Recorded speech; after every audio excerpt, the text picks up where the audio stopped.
Likus 10 minučių iki sraigtasparnio nusileidimo ant Šiaurės jūros platformos per kabiną nuaidi garsas. Keleiviai neramiai apsidairo, bet nieko nesako, todėl į triukšmą nekreipiama dėmesio ir prasideda atgalinis skaičiavimas iki nelaimės.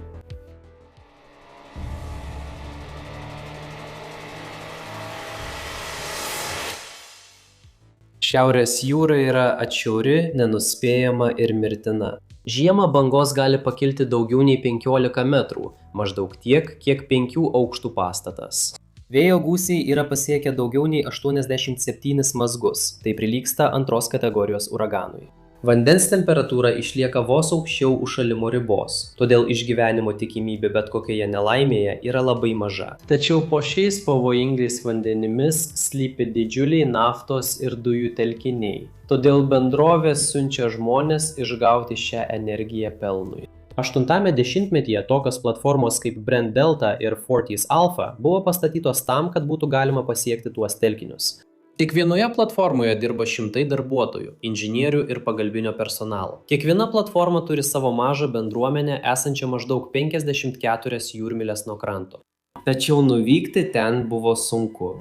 Laivai buvo lėti ir priklausomi nuo audringos jūros. Kartais kelionė užtrukdavo daugiau nei dieną, nors sausuma tą patį atstumą būtų galima įveikti per mažiau nei valandą. Laivo, kuris gabena darbuotojus, išlaidos padaugintos iš keliaujančių darbuotojų skaičiaus sudaro nemažą prarasto laiko ir pinigų sumą. Sraigtasparniai viską pakeitė. Jie galėjo gabenti žmones, krovinius ir avarinės komandas per kiek daugiau nei valandą įvykdami daugiau nei 100 jūrmylių atviro vandens. Jie tapo būtini greitam įgulų keitimui, kurio laivai negalėjo efektyviai atlikti. 9-ame ir 10-ame dešimtmetyje sraigtasparniai tapo gyvybiškai svarbia jūrinės pramonės dalimi. Kasmet jie atlikdavo 10 000 skrydžių iš Stavangerio ir Bergeno Norvegijoje bei Aberdyno Škotijoje. Vienas iš dažniausiai naudojamų sraigtasparnių buvo Eurocopter AS332 Super Puma. Tai vidutinio dydžio universalus modelis su 4 menčių rotoriumi ir 2 varikliais, skirtas 2 įgulos nariams ir 18 keleivių. 2000-ųjų pradžioje daugelis naftos kompanijų uždraudė naudoti vidurinę galinę sėdynę, todėl keleivių skaičius sumažėjo iki 17. Jie nustatė, kad avariniu atveju evakuoti 3 keleivius pro galinį langą buvo per sunku. AS332 vėliau evoliucionavo į EC225 modelį su 5 menčių rotoriu ir didesne variklių galia, tačiau išlaikė tą pačią pagrindinio rotoriaus pavarų dėžę. EC225 Super Puma buvo 2 variklių vidutinio dydžio sraigtasparnis, ilgesnis ir modernesnis nei originalus AS332. Džeime buvo 2 įgulos nariai ir 19 keleivių su 4 taškų saugos diržais ir aukštomis sėdynių atlošomis, kad avarijos metu būtų apsaugota galva ir kaklas. 2009 m. balandžio 1 Bond Offshore sraigtasparnio skrydis 85N turėjo atlikti kelias keliones iš Aberdyno į naftos platformas Šiaurės jūroje. Pirminis AS332 Super Puma ką tik buvo grįžęs iš Briuso platformos, kai jo rotoriai vis dar sukosi. Įgula pasikeitė. Naujasis pilotas gavo instruktažą, orlaivis buvo papildytas kuru ir keleiviai pradėjo lipti į vidų. 10:42 sraigtasparnis pakilo į BP Miller naftos telkinį, esantį maždaug 145 jūrmyles į šiaurės rytus nuo Aberdyno. Skrydis buvo ramus, tačiau likus 10 minučių iki nusileidimo keleiviai išgirdo keistą garsą. Jie nemanė, kad tai rimta, todėl niekas apie tai nepranešė įgulai.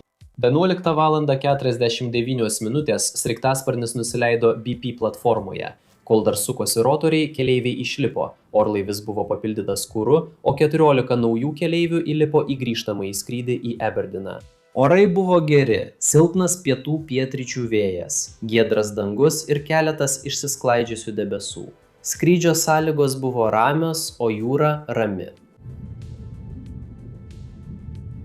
12:03 sraigtasparnis pakilo į 610 metrų aukštį, grįždamas į Aberdyną 12:54. Antrasis pilotas atliko įprastinį skambutį, pranešdamas apie 14 keleivių sraigtasparnyje, visi geros būklės, ir numatomą atvykimo laiką – 13:14. Po 12 sekundžių pilotas pasiuntė pagalbos signalą Mayday, po kurio antrasis pilotas pakartojo Mayday su detalia informacija apie jų buvimo vietą. Sraigtasparnis trumpam pakilo iki 670 metrų, tada pasuko į dešinę ir pradėjo greitai leistis. Įgulos narys laive Normand Aurora pamatė, kaip sraigtasparnis staigiai smuko žemyn ir nukrito į jūrą maždaug už 2 jūrmylių nuo jų buvimo vietos. 4 pagrindiniai rotoriaus menčių ir stebulė atsiskyrė ir nukrito į vandenį netoliese. Po to įvyko sprogimas. Į orą pakilo pilki dūmai, kurie netrukus tapo juodi.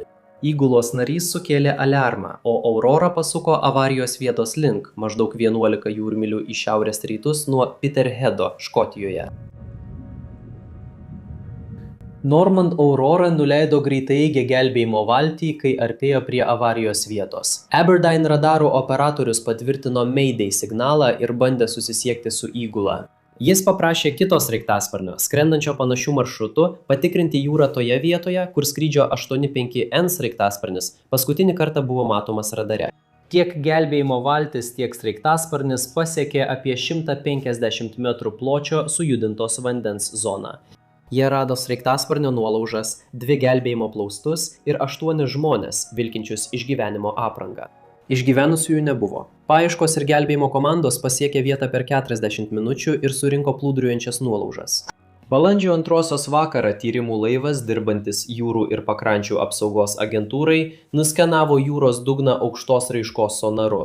Kitą dieną jis aptiko pagrindinės nuolaužas 100 metrų gylyje, fiuzeliažą, pagrindinį rotorių ir uodegos siją.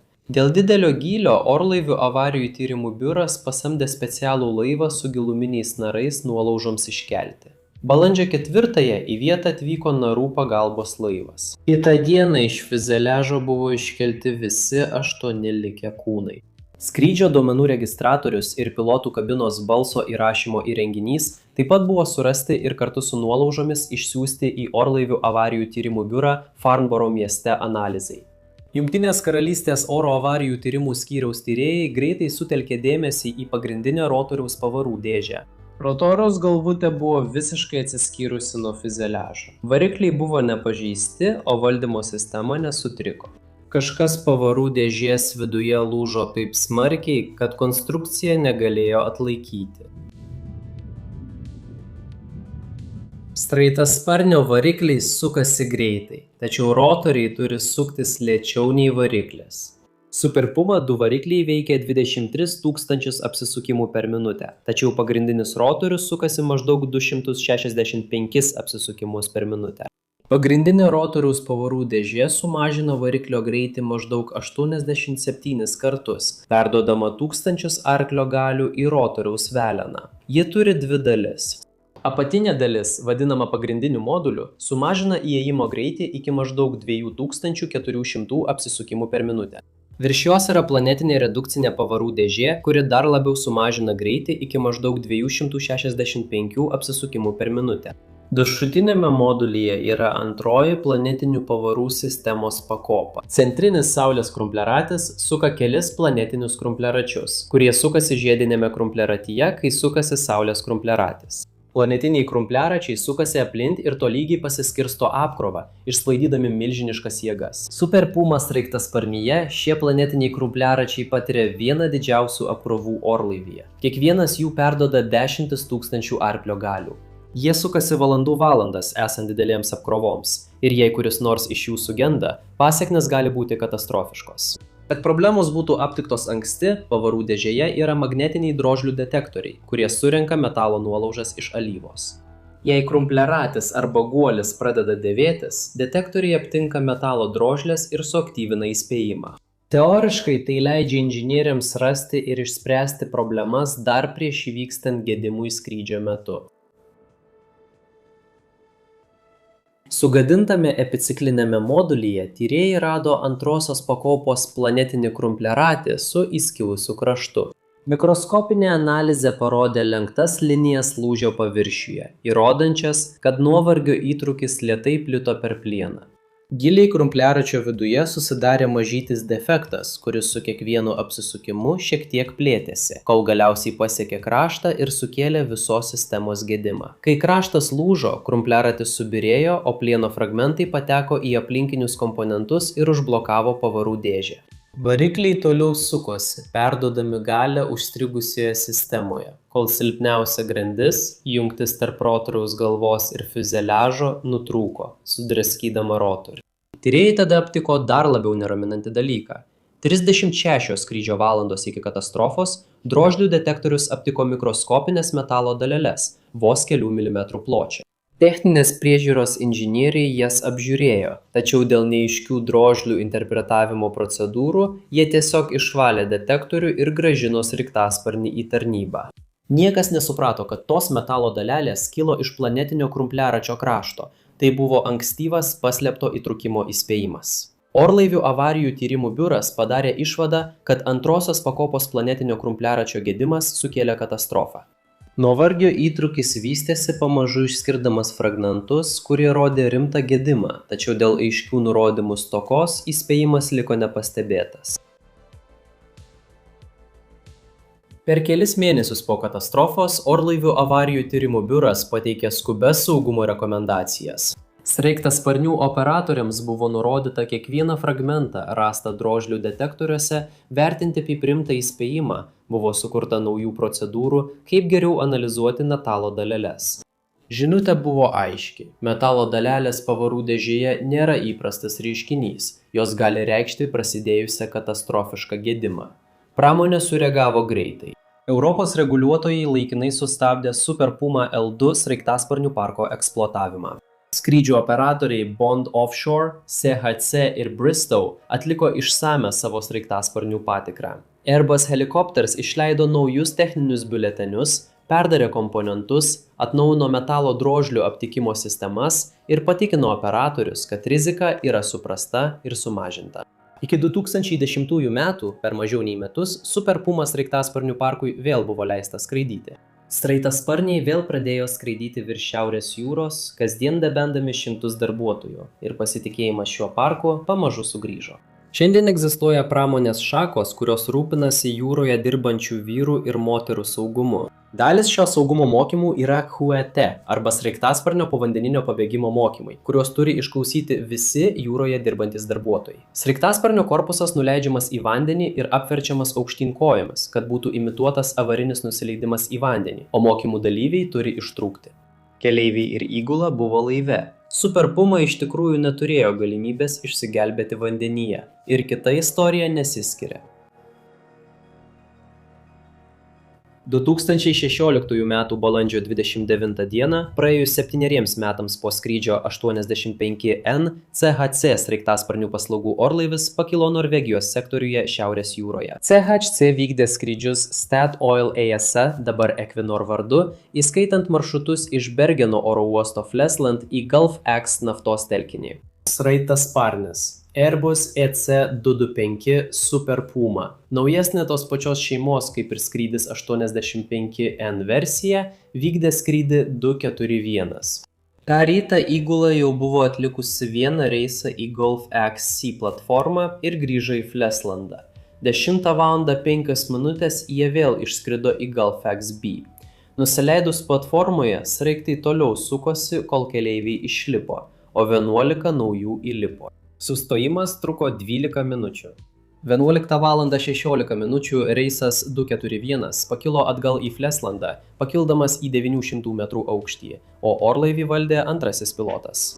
Sraigtasparnis skrido 900 metrų aukštyje, kol pasiekė pakrantę, tada, gavęs leidimą iš oro eismo kontrolės, nusileido iki 610 metrų, skrido 140 mazgų greičiu, o po kelių akimirkų variklio apsukos staigiai sumažėjo. Pagrindinis rotorius ėmė svyruoti nevaldomai, pasigirdo metalinis cypimas, tada garsus trenksmas, rotorius visiškai atsiskyrė ir sraigtasparnis pradėjo kristi balistinę trajektoriją.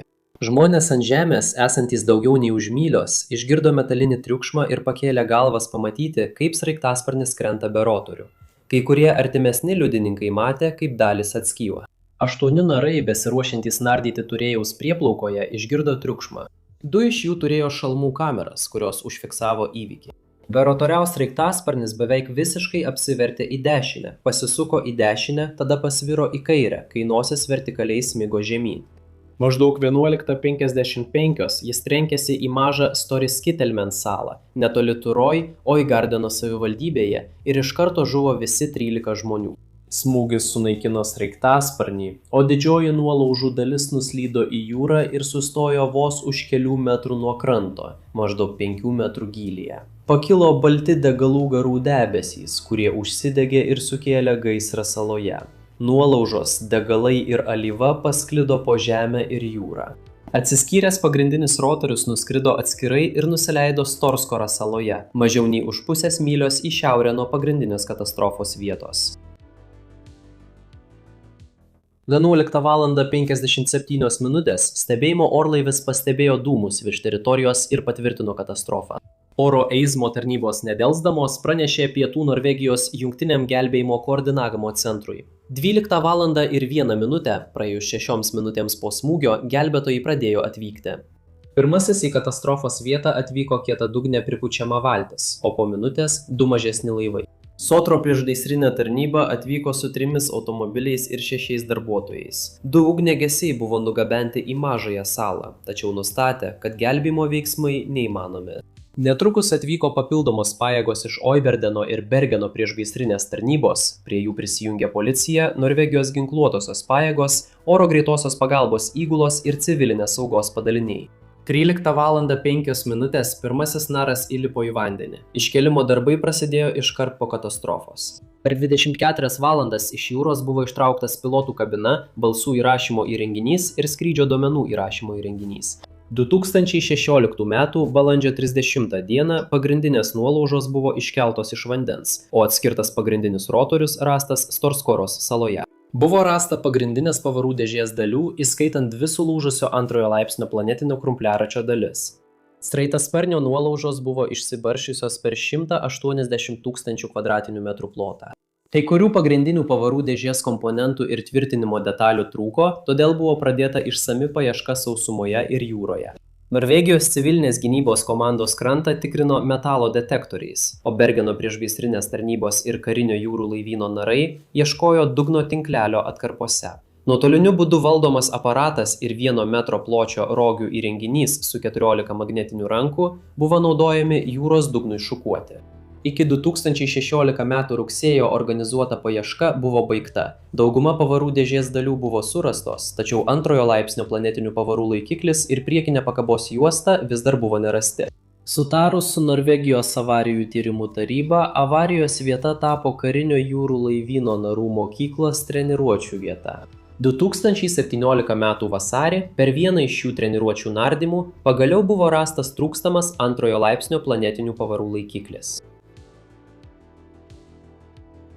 Norvegijos avarijų tyrimų tarybos tyrėjai, padedami Jednaiskinkatar orlaivių avarijų tyrimų biuro ir Airbus helikopteras, ištyrė nuolaužas. Pavarų dėžėje jie rado 2 laipsnio planetinį krumpliaratį, sudužusi beveik taip pat kaip per ankstesnes avarijas. Mikroskopinė analizė parodė tą patį gedimo modelį. Nuovargio įtrūkis prasidėjo nuo mažytės defektinės vietos ratlankio viduje ir pamažu plėtėsi, kol ratlankis įskilo. Kai jis sugedo, nuolaužos sunaikino netoliese esančius krumpliaračius, dėl to rotorius atsiskyrė nuo sraigtasparnio. Po skrydžio 241 katastrofos inžinieriai ir tyrėjai liko klausdami, kaip pavarų dėžė galėjo taip visiškai sugesti be jokio įspėjimo. Norėdami tai išsiaiškinti, jie tyrė, kaip susidaro nuovargio įtrūkimai ir kodėl juos taip sunku aptikti sraigtasparnio pavarų dėžės viduje. 2 laipsnio planetinis krumpliaratis, Super Puma sraigtasparnyje yra maždaug vakarienės lėkštės dydžio, pagaminta iš itin kieto plieno ir sveria kelis kilogramus. Kiekvieną kartą, kai sukasi rotorius, jos dantis tiksliai susijungia su kitais, perduodami 1000 arklio galių 265 kartus per minutę, milijonus kartų per visą jos tarnavimo laiką. Pliene įtempiai yra milžiniški. Nors pavara atrodo tvirta, ji sudaryta iš mikroskopinių kristalų su mažytėmis ydomis. Laikui bėgant šios ydos sutelkia įtampą, susidaro įtrūkimai, paslėpti po paviršiumi. Įtrūkimai auga nepastebimai ir neišskiria nuolaužų, kol nepasiekia paviršiaus, dažnai tik prieš visišką suirimą. Tai reiškia, kad problema nėra praleistas įspėjimas, o visiškas gedimas be jokio įspėjimo. Drožlių detektoriai, pagrindinė saugos sistema, veikia tik tada, kai fragmentai cirkuliuoja pavarų dėžės alyvoje. Jei įtrūkimas lieka viduje, nėra ko aptikti, kol nebūna per vėlu. Net ir tada drožlių detektoriai turi ribas. Tai yra maži magnetiniai kištukai vos kelių centimetrų ilgio, kurie pritraukia tik pro šalį einančias daleles. Alyva pavarų dėžėje juda nenuspėjamai, todėl ne visos nuolaužos pasiekia detektorių, o smulkūs įtrūkimai gali visai neišleisti dalelių. Tyrėjai nustatė, kad skrydžio 241 pavaros mechanizmas sugedo viduje, neišskirdamas jokių nuolaužų, visiškai apeidamas vienintelę įspėjimo sistemą. Sraigtasparnių pavarų dėžės yra ir gyvybiškai svarbios, ir trapios. Jos atlaiko didžiules apkrovas be jokios atsarginės sistemos. Kai jos sugenda, orlaivis tiesiog nukrenta iš dangaus. 2009-aisiais įspėjimas buvo praleistas, o 2016-aisiais įspėjimo nebuvo. Abu kartus viskas baigėsi taip pat. Rotorius atsiskyrė ir per kelias sekundės žuvo žmonės. Po katastrofos mėnesiais Europos reguliuotojai uždraudė skraidyti visiems EC-225 ir AS-332 Super Puma sraigtasparniams. Naftos platformų darbuotojai atsisakė skristi šiais sraigtasparniais, netgi rengė protestus ir vadino šiuos orlaivius karstais su rotoriais. Airbus Helicopters stengiasi atgauti pasitikėjimą, perdarydami pavaras, tobulindami stebėjimo sistemas ir įvesdami griežtesnės tikrinimo procedūras. Jie paaiškino, kad gedimą sukėlė retas gamybos defektas, kuris jau buvo pašalintas. Naftos pramonės darbuotojai nebuvo įtikinti. Jungtinėje karalystėje ir Norvegijoje profsąjungos reikalavo, kad Super Puma sraigtasparniai būtų išimti iš eksploatacijos. Iki 2017 metų pagrindiniai operatoriai, tokie kaip Bristow ir CHC, patvirtino, kad nutrauks EC-225 naudojimą Šiaurės jūros operacijoms. Šis sprendimas užbaigė Super Puma vaidmenį šiame regione. Jie vis dar skraido kitose pasaulio dalyse, tačiau Jungtinėje karalystėje ir Norvegijoje Super Puma vardas siejamas su tragedija ir netektimi. Norėdami pažiūrėti naujausią mūsų vaizdo įrašą apie katastrofas, spauskite nuorodą ekrane dabar.